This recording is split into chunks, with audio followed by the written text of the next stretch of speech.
In the tombs that ancient Egyptians prepared for their deaths, they left a record of how they lived more than 3,000 years ago. But the full meaning of many of the images remains a mystery. In almost every noble's tomb, one image stands out: the blue lotus, a type of water lily which is everywhere. But why should the lotus be associated with the dead?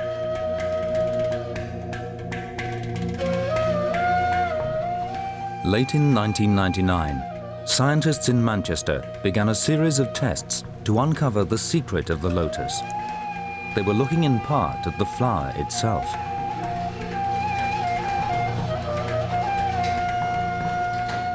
But their tests also had another focus: an ancient Egyptian who would have encountered the lotus. A mummy, 3,000 years old. It would turn out that the team would uncover some of the remarkable properties of the lotus and the links between the flower, the afterlife, and sex in ancient Egypt. People had looked at the pictures in the tombs, and they predicted certain things, but we've actually got evidence now.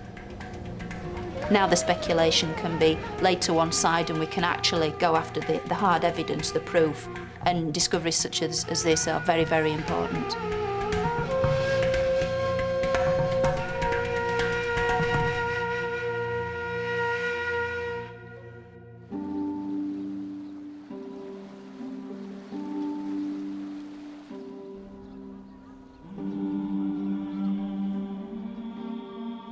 Egyptologists interested in the day-to-day life of the ancient Egyptians have learned a large part of what they know by studying the detailed scenes recorded in the tombs. But these images are not a way of remembering the lives of the departed. They're intended to promote the tomb owner's chances of rebirth and well-being in the afterlife. After death, they believed these scenes would become real. Ancient Egyptian tombs are not sterile. They aren't places just to put the dead and leave them in a pretty little tomb. Far from it, they're kind of powerhouses. They acted as generators in which everything placed in there, it wasn't done on a whim, it was done with a purpose. The equipment, the tomb scenes and so forth, they all literally scream out life. It's encouraging the dead to live. They're just exhorting the mummy, live again. But not all the scenes are quite what they seem. Artifacts found in tombs make clear that rebirth also involved procreation and sex. Mummies were buried with little fertility dolls to symbolize rebirth.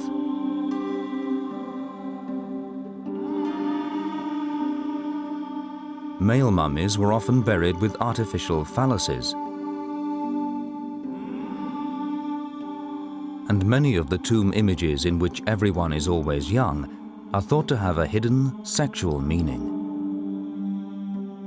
The depiction of sex was quite, not quite hidden, but coded almost. It's as if it's a secret coded language that was used. There's still a considerable way to go before we understand all the subtle nuances, because the ancient Egyptians were, if anything, rather subtle people when it came to portraying such a volatile and potentially dangerous act as sex. One of the most common images in the tombs is the blue lotus, but its significance has never been fully understood. Might the lotus also be a sexual symbol of some kind?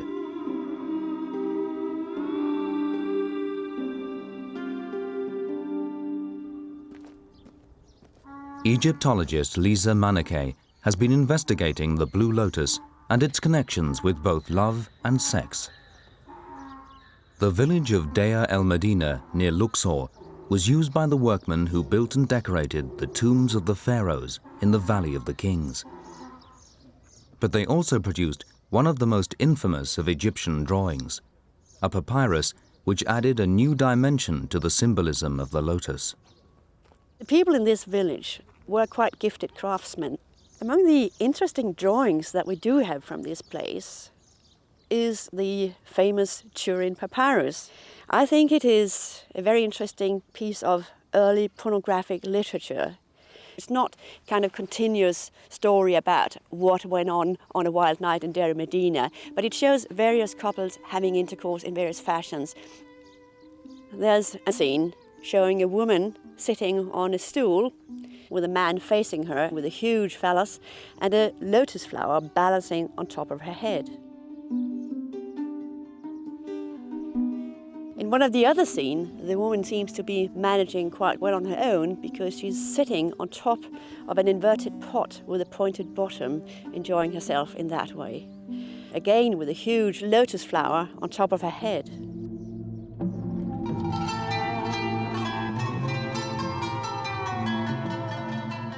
Was this connection between the lotus and sex a clue to the role of the lotus in Egyptian life? Was the lotus more than just a symbol? Lisa Manakay thinks so, and she has also tracked down another clue.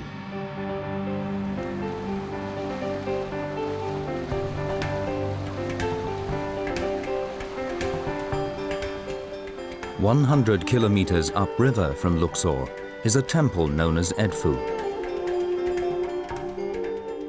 Here there is evidence which suggests that the significance of the lotus is based on some undiscovered properties of the plant. Lisa Manakay has tracked down a piece of text in the temple which could make sense of the lotus's central importance in Egyptian life. In the temple of Horus, the walls are full of pictures showing the king offering to the god. Quite often he would offer a lotus flower, but the accompanying texts suggest that the lotus may have had narcotic properties. The king speaks about the lotus flower to the god, and he says, "When you look at its brilliance, your eyes become dynamic or imbued with dynamic properties. When you breathe in, your nostrils dilate." And I think this is a very good description of a person sniffing narcotic substance. Lisa Manakay is sure that this explanation of the effect of the lotus on the gods also reveals how the Egyptians used it themselves, that it was a narcotic or a stimulant of some kind. There are hints in the tomb paintings that this is true. Here too, the lotus is often being sniffed.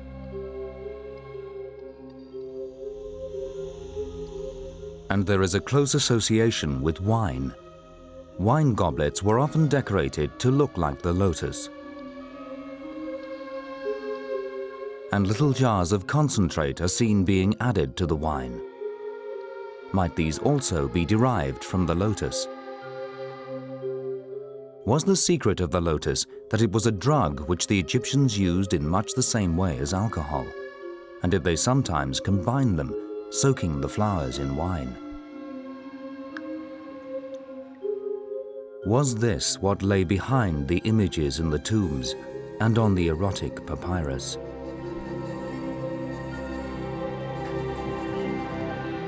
In Manchester, they now plan to find out. If the Egyptians had been taking drugs, they hoped that this mummy would reveal the evidence. She was at the center of a research project to establish the truth about the lotus and other mysteries of Egyptian life. The team was led by Dr. Rosalie David, keeper of Egyptology at the museum. The mummy came into the Manchester Museum in 1825. She was given to the museum by two private individuals, together with two wooden coffins. And from the inscriptions on the coffins, we know that her name was Azrael and that she was a singer, a chantress in the temple at Karnak. Unfortunately, there's a great deal we don't know about the mummy. Science, we hope, will reveal the truth about the lives of the ancient Egyptians. You know, you need to go there. Just there. Yeah. Azrael's wrappings were removed by her owners in the 19th century. That made access to her skin and organs the key to the experiments, much easier for the scientific team. Does it feel quite solid? It's very hard. Well, you can hear it. I think you're on the bone, really, there. Got a small amount of tissue. That's some tissue from the close to it. It would have been quite nice to have got The team planned to obtain a number of minute samples of uncontaminated tissue from inside Azraels' body. Yeah. They would search for any signs of the lotus or drugs of any kind which Azrael might have been taking, perhaps for recreational purposes or possibly for ritual or medicinal reasons. There's no evidence that the Egyptians used narcotics until very much later, but no one has ever examined a mummy with the range of new technologies they now planned. It's very gungy. Resins. As well as Azrael's tissue, they also needed hair samples. Since drugs slowly accumulate in hair, these can reveal drug use over a long period. However, finding hair on Azrael was not a simple task. Her head had been shaved, and the only hair they could find was body hair. I'll take some hair and then I'll take a biopsy. Yes, we could call it Just pubic hair. pubic hair. It's a lot.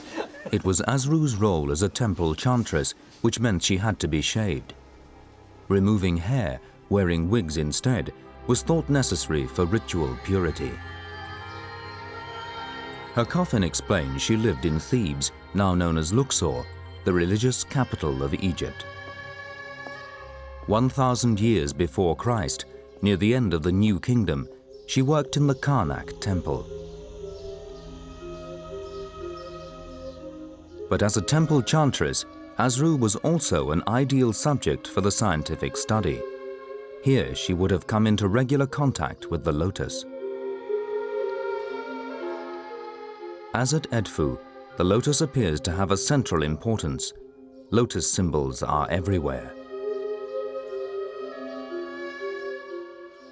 Records indicate that a chantress was a kind of part-time priestess, a high-born noble who would live here for weeks at a time.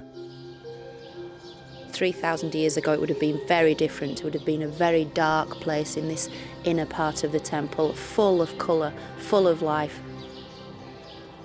The floors would polish silver, the walls would be adorned with fine gold and lapis lazuli.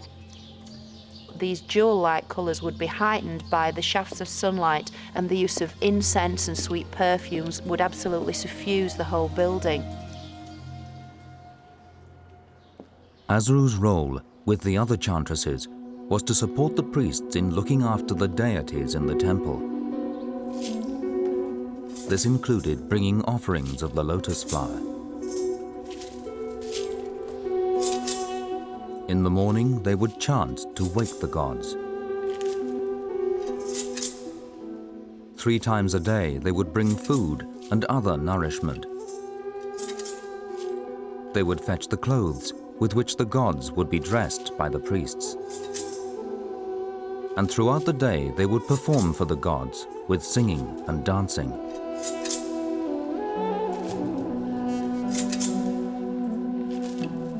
Once the god was awoken in his shrine, then this divine spirit had to be placated and entertained. And was it only the gods who were being offered the lotus? If the lotus was a stimulant, might the chantresses have used it too for their energetic dancing? You do manage to get an idea of the vigour that many of these rituals would be performed with. We have back bends, back flips. You see the long wigs hanging down beneath them. And we can see here a very, very lively scene. These female dancers really shown in an energetic pose. And so music and dance were performed, incense was burnt, perfumes were offered. But whether the chantresses and other ancient Egyptians were also using drugs is a mystery which remains to be resolved.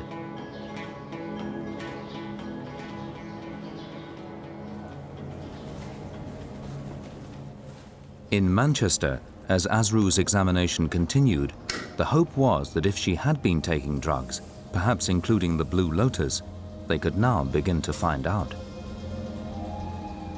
And might she also now reveal the secret of the connection between the afterlife the lotus, and sex.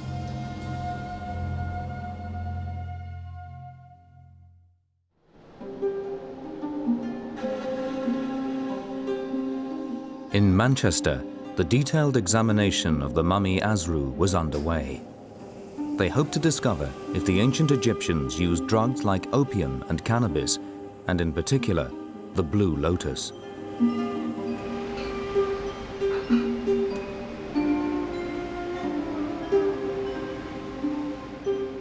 Two members of the team, anaesthetist Dave Council and chemist Vic Garner, had now been given samples of Azru's hair and tissue to test.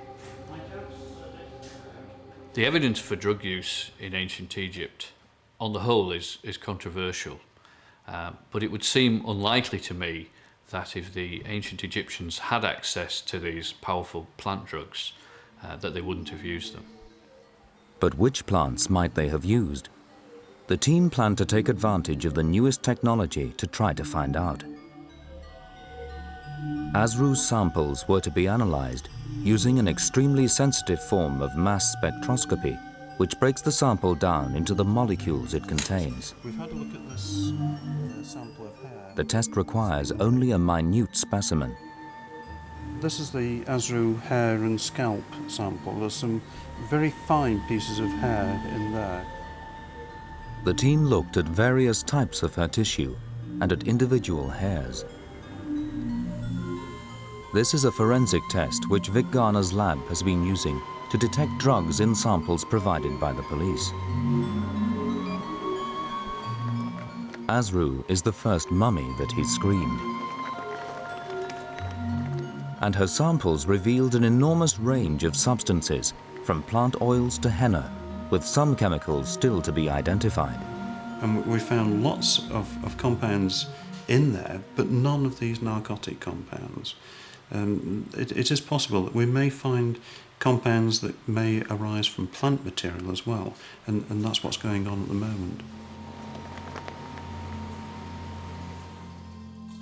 Azru appeared free of any known narcotics. But perhaps if the blue lotus was being consumed, it actually contained something else. The time had come to take a closer look at what was really in the flower.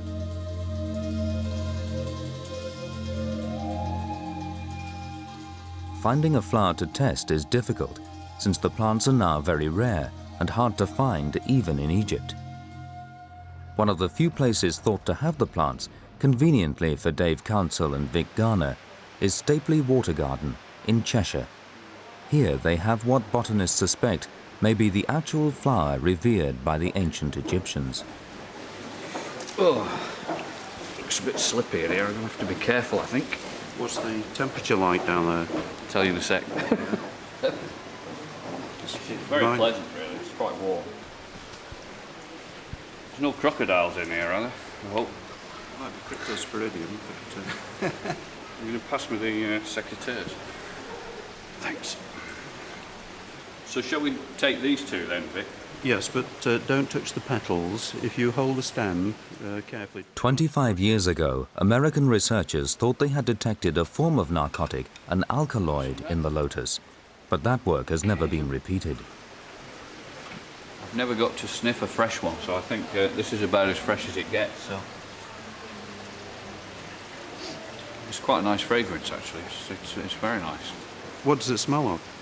I suppose the nearest thing I think it's a bit like bananas, really, but it's quite pleasant. I mean, it's quite pleasant.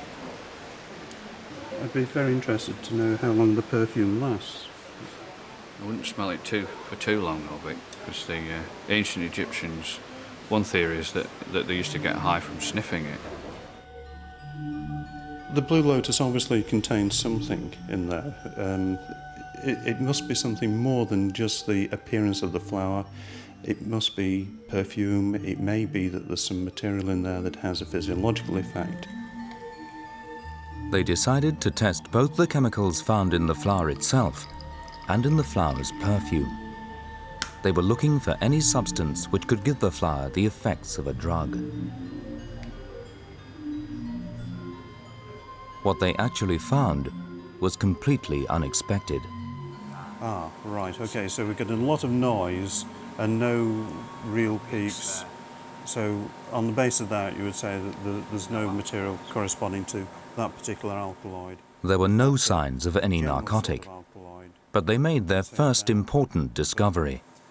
Really, we're seeing phytosterols. These were phytosterols, plant steroids, which often have powerful medicinal effects. And then as they looked more closely, they made a breakthrough. We kept on with our analyses. We've used a different type of analysis and we've found some material that could have an effect. This is now very exciting. A different type of liquid-based mass spectroscopy was able to detect molecules too big to show up before. What they found were substances called bioflavonoids. These are chemicals which are responsible, amongst other things, for the coloring of plants, but they're also known to have important uses as drugs. And in the lotus, there were 3 bioflavonoids.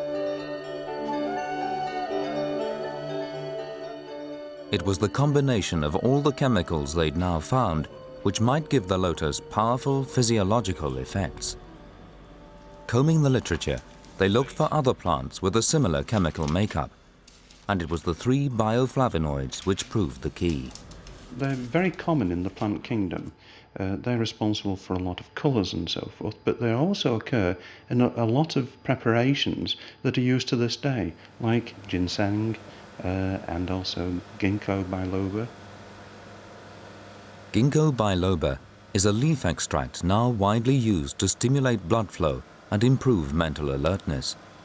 And when they analysed it, the results were startling.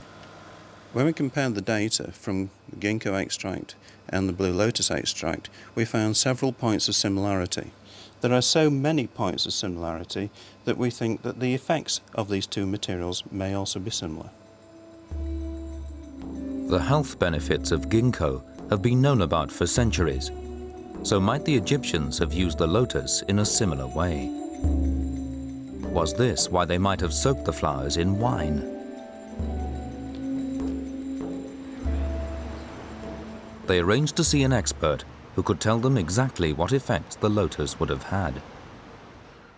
Liz Williamson is a pharmacognosist, a chemist able to assess the effects on the body of different substances.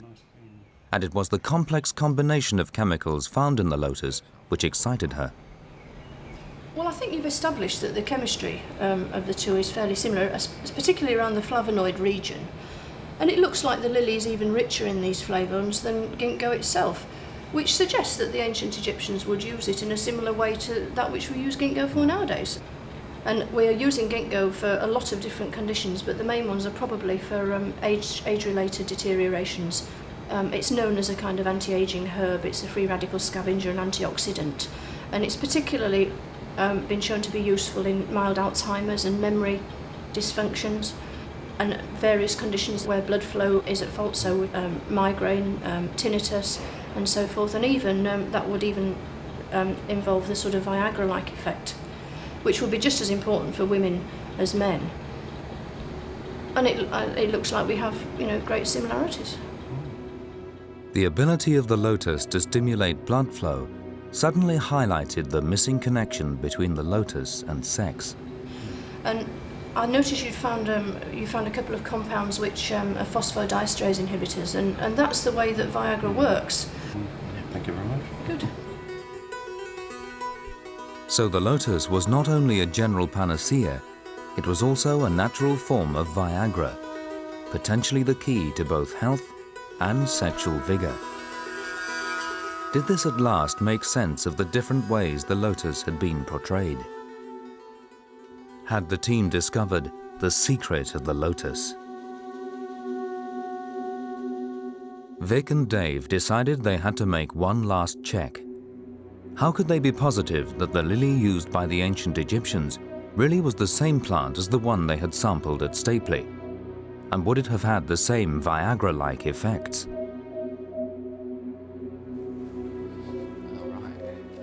At Kew Gardens, in addition to their collection of modern water lilies, they also have priceless samples of the Egyptian blue lotus itself, dating back to the pharaohs.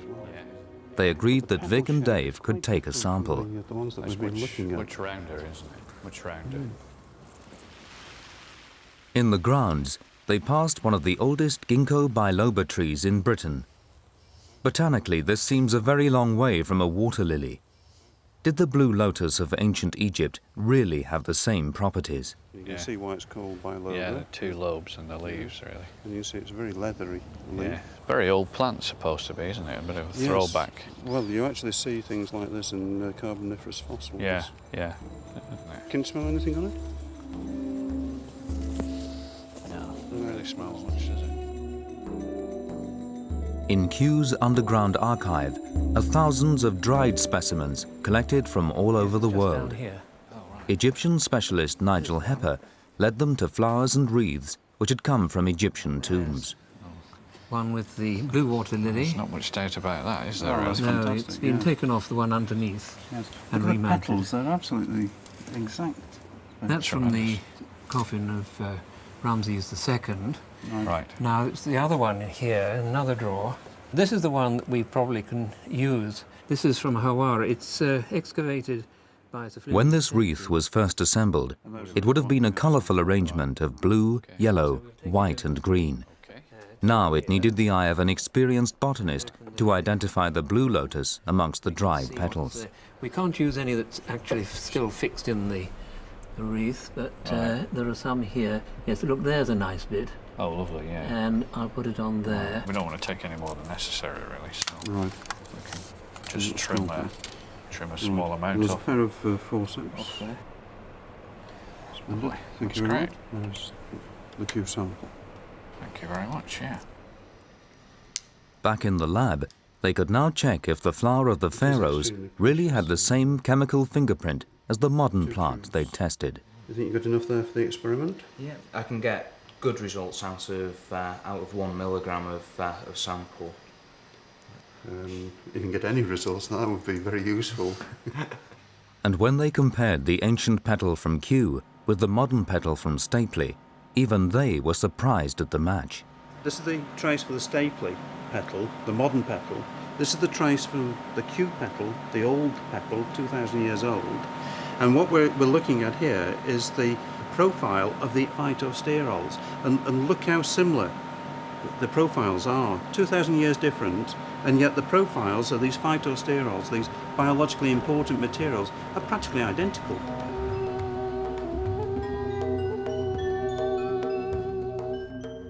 There could be little doubt that the lotus known to the ancient Egyptians would have had the same properties as the modern plant. But did the ancient Egyptians consume it? Was it really their Viagra?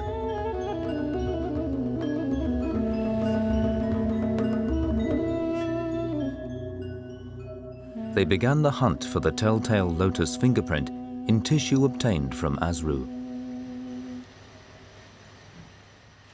To date, they've found nothing certain, but some unidentified peaks could be byproducts of the lotus.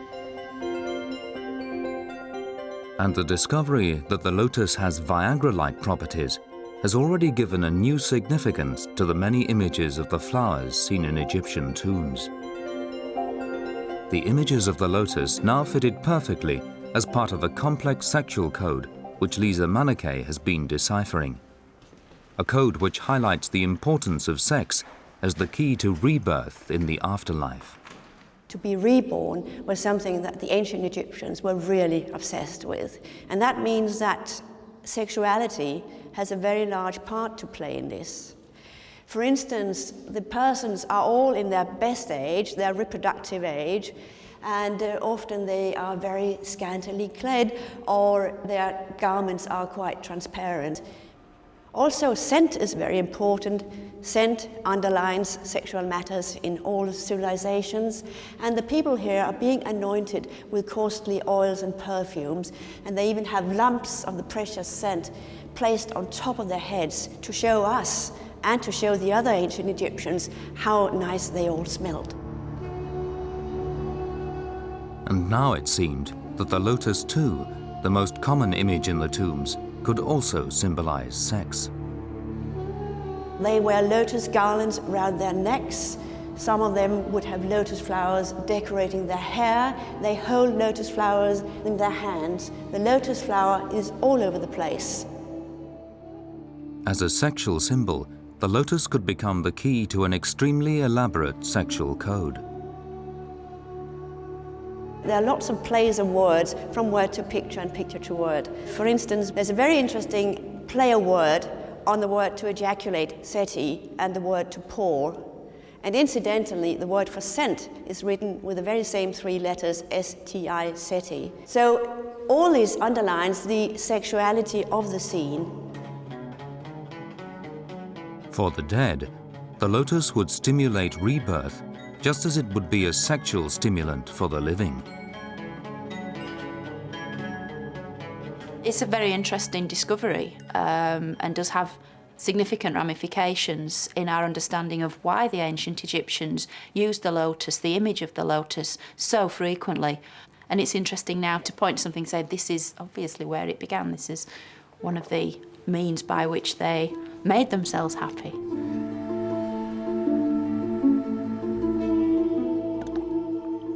Soaked in wine, the lotus would not provide an instant boost to the alcohol, but its long-term use would boost the sexual vigor and general health of those who consumed it.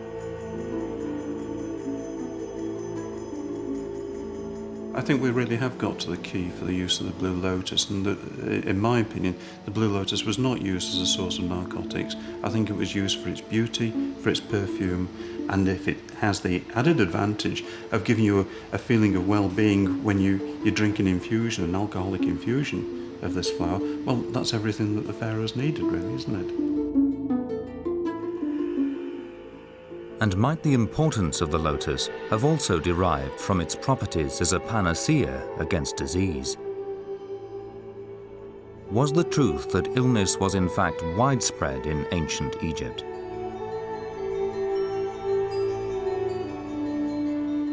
As the team continued their examination of Azrael, might she provide some answers? A glimpse of the reality which lay behind the images of healthy young people in the tombs.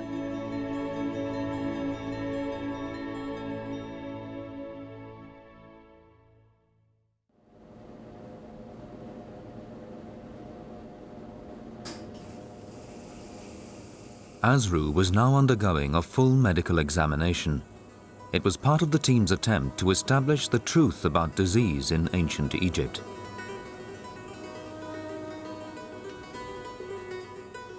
The team had already discovered a new significance for the blue lotus, a plant which they had shown would boost both health and sexual vigor. Now they hoped to learn more about the general health of the people. Might the importance of the lotus in ancient Egypt be linked to the prevalence of disease? In the tombs, almost everyone is shown as young and healthy. Occasionally, musicians are shown as blind, which might be explained by parasitic diseases.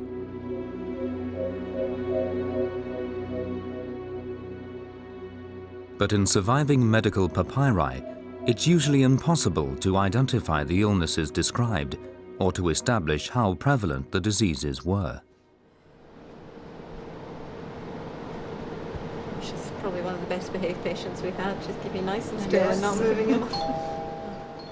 This X-ray scanner was the starting point not only for Azrael's medical checkup, but the beginnings of a general health survey of ancient Egypt. Together with the slides being prepared from Azrael's tissue samples, they began to reveal just how misleading were the images in the tombs. First to be examined were samples from Azrael's intestines. These show quite clear evidence of the larval forms of a worm called Strongyloides in the wall of the intestine. You get the worm by walking in contaminated water or contaminated mud. The mud contains immature forms of the worm which are able to penetrate the skin of the feet or hands, and then they get into blood vessels in the body. They get into the veins and travel to the heart, where they then, in fact, get into the lungs. From the lungs, they climb up your windpipe to the back of your throat, and then you swallow them, and in the intestines, they develop into the adult forms. If Azrael had this disease, and we know that she did, she'd tend to develop diarrhea because of the irritation, and because there might well be some bleeding associated with that, Azrael might well have been anemic at the time of her death. They also detected sand in Azrael's lungs and the scarring of the tissue which the sand had caused. This is a disease called sand pneumoconiosis, still found in desert populations today. Azrael would have had great difficulty breathing before she died. Azrael was distinctly unwell. She had evidence of quite distinct diseases. Certainly, the combination of them would make her weak, might have made her breathless, and in fact ultimately led to her demise. Through Azrael, they were now getting a glimpse of diseases which would have affected the general population. It gave a stark insight into the reality of life at the time and highlighted the significance of a panacea like the lotus in ancient Egypt. And it was just the beginning. Azraels X-rays revealed the enormous range of illnesses people suffered from, how very different life was from the idealized version in the tombs. Azrael was far from young and healthy when she died. In the distal joints of the fingers, there are osteoarthritic changes, and these are degenerative joint disease, indicating that she's likely to be an elderly woman, certainly older than 50. Yes. This joint is ankylosed, and this would be indicative of an infective arthritis, a septic arthritis. She might have played a harp, so could this have been connected? Well, if that involved a lot of movement of the phalangeal joints and the fingers, then one could imagine that it would do, because osteoarthritis is related to wear and tear on joints. It was clear that Azrael would have been living a life of pain. As well as everything else, she had a fractured vertebra in her spine and a badly slipped disc. Or wedged, it's bulging backwards into the spinal canal. Could she have had this as a result of her activities as a temple dancer, do you think? I suppose that depends on how energetic that is. But And there was an important discovery, signs that Azrael may have had another far more serious disease. What that is. And that looks very much like the bladder wall, which has calcification in it. And if one saw that in a contemporary X-ray, with extensive calcification of the bladder wall, one would think of schistosomiasis as a cause for that appearance. She was from an upper-class background, and maybe this contributed to her fairly lengthy life, because she probably had the best diet available and a relatively relaxed lifestyle. She would not have been engaged in housework, there would have been servants in the house and so on. But we also know from this evidence that she had a painful life, diseases that would have brought her physical difficulties. As they sought to understand how many of Azrael's diseases might have been widespread, probably the most significant discovery was that Azrael may have had schistosomiasis. Until recently, this parasitic disease, also called Bilhatzia, has been the scourge of modern Egypt. And Rosalie David now needed to establish if it was a similar plague in ancient times.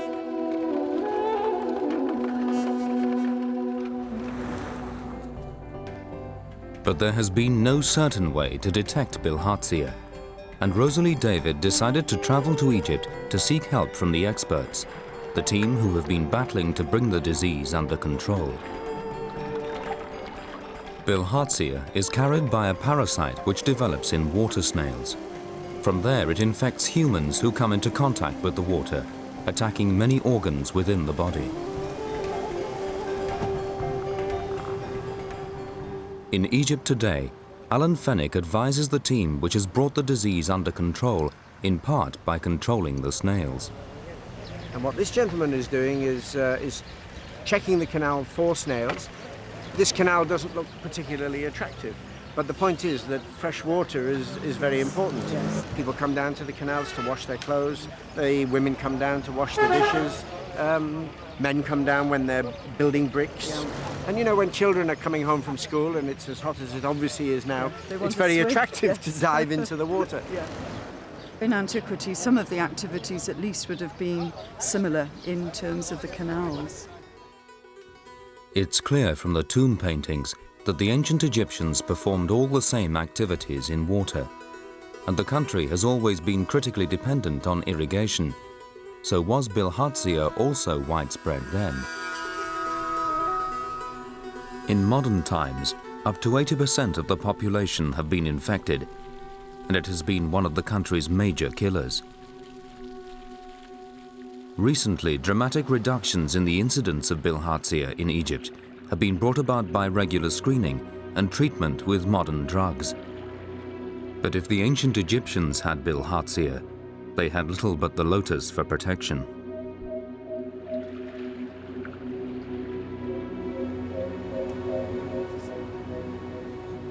So Rosalie David had brought with her to Egypt samples from several of the Manchester mummies, including Azraels, so that they could subject the mummies to the modern screening tests now being used to detect Bilhatzia.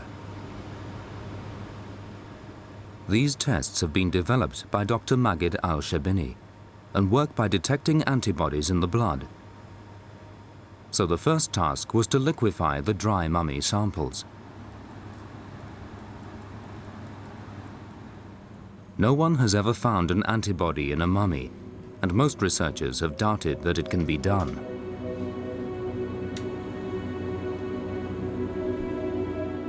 But to Rosalie David's surprise, one of the tests came out positive. It was the first time an antibody had been detected from ancient Egypt, and it was an antibody against Bilhatzia. As you can see now, while we're doing the development, is that here is the positive reference samples. Yes. And if you can see in tissue sample number 3, we can see that there is some reactivity which comes up, a faint reactivity, but there is activity there.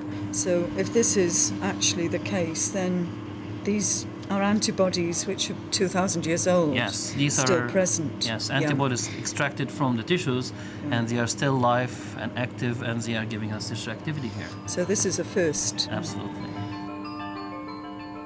The finding of this first active antibody from ancient Egypt was clear evidence that the people also suffered from this debilitating and lethal disease.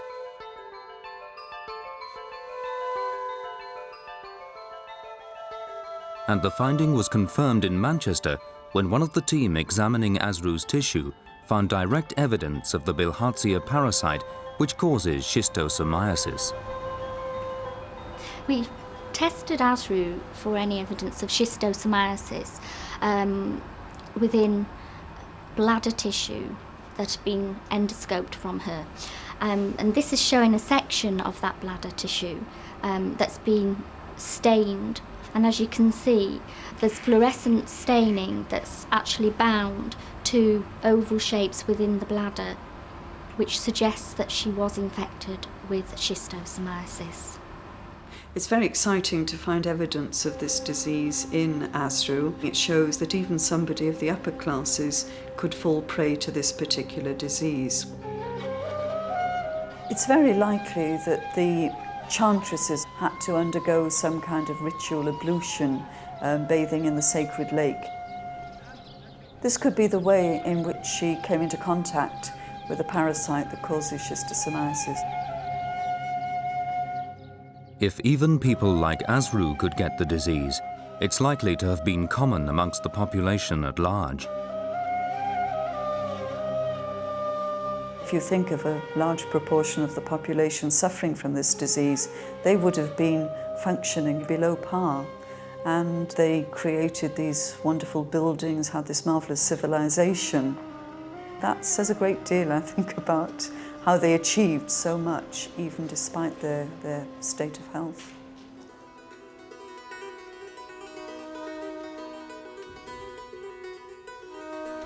In a world where mummies are now showing that the average age of death was around 40, the lotus would be a powerful symbol of life.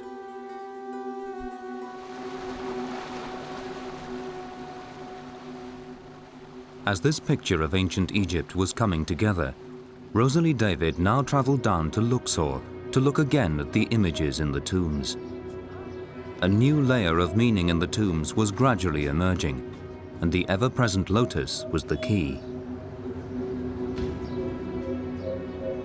I think the fact we know more about the lotus from our scientific studies does really give you a different view of the tomb scenes. You can look beyond the pictures and the beauty of the scenes, and it gives you an insight into perhaps what they were hoping for in the afterlife. The lotus could now be seen as a potent symbol of both rebirth and long life in a world which was actually dominated by disease. Although we always, I suppose, surmised that they had illnesses, it's a great contrast now to have this hard evidence and to look at this in relation to these paintings which show such a different, idealised world. Azrael probably would have been represented in this very elegant and idealised way, but the physical reality is very different from this. 3,000 years after her death, Azrael's mummy has opened a new window on a distant past. And a water lily has begun to reveal its fundamental role in Egyptian life, the key to health, sex, and rebirth. Together, they've helped uncover the reality of life at the spiritual heart of Egypt, at a time when the country's power was at its peak.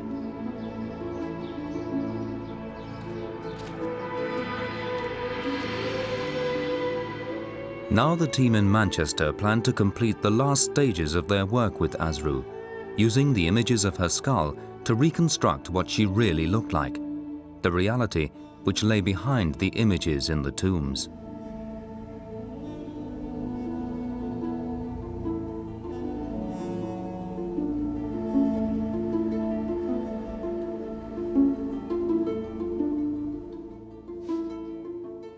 In full makeup and wig, Azrael was about to show Rosalie David her true likeness for the first time.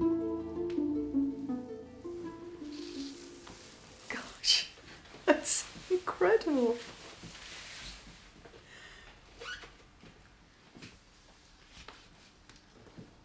And she looks, I suppose, as somebody aged about 60. It's interesting how her upper lip hangs over the bottom, because of course she had those protruding teeth, but I don't think it's evident in the mummy itself, but it's very pronounced there. Well, in her youth she would have been quite beautiful, really. Through the team's work has come a clearer understanding of the Egyptians' yearning for eternal youth in the next world, after a life which, even for the elite, was in fact riven by disease. And a new appreciation of the crucial role of a flower, which as a symbol of health and regeneration, was essential for their happiness in an afterlife free of imperfections.